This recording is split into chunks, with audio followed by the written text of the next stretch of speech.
Good afternoon, Your Honor. I never realized that the biggest threat to our country will come from those I have sworn to protect. January 6th was a horrible day where I almost lost my life. Day after day. Help me. Help me. Pull me the up. I was terrified. Defendant after defendant.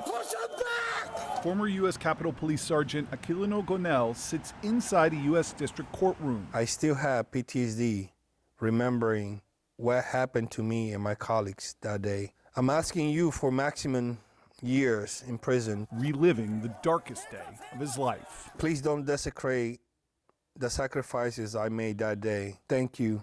Sincerely, Sergeant Aquilino Gonell. You're listening to the victim impact statements Gonell continues to read at the sentencings of Capitol riot defendants, now 3 years after that vicious attack. He estimates he's appeared at more than 20 sentencings and counting, with no plans to stop. Are there days where your wife says, hey, maybe don't go back to court?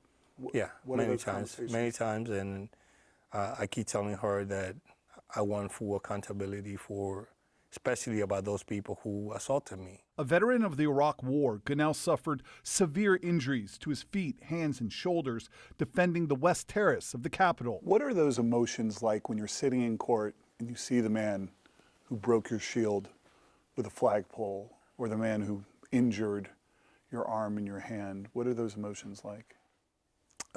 It changes. It ranges from anger, it ranges from disappointment, it ranges from I can't believe they're using their military background to get leniency, describing some of these symptoms that they deal with PTSD and being overseas. And well, I did that same thing, and you're describing my own symptoms. Gonell has now chronicled his journey in a new book. As a way for me to tell my own story, my own testimony. Growing up in the Dominican Republic, later becoming a U.S. citizen while serving in the Army before a 17-year career with the U.S. Capitol Police Department. That career ended in December 2022, Gonell handing in his badge to focus on his physical and mental recovery.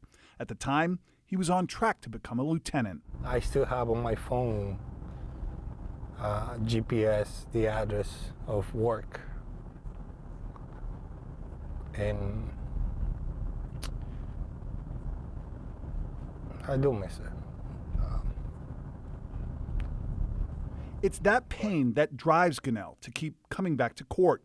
He says only once so far did he believe a defendant was truly sorry for what he did. He said something along the line that a man is worth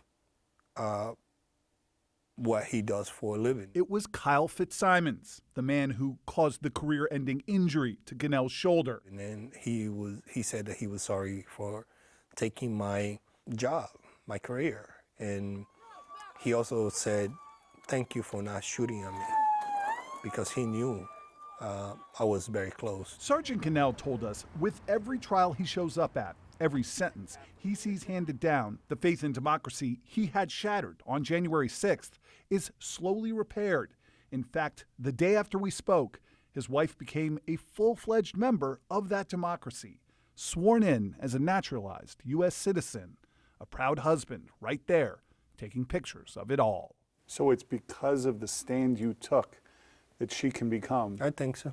a U.S. citizen? I think so. Because had the mob succeeded on January 6th, I don't think we will have a democracy. I don't think we'll have a United States of America.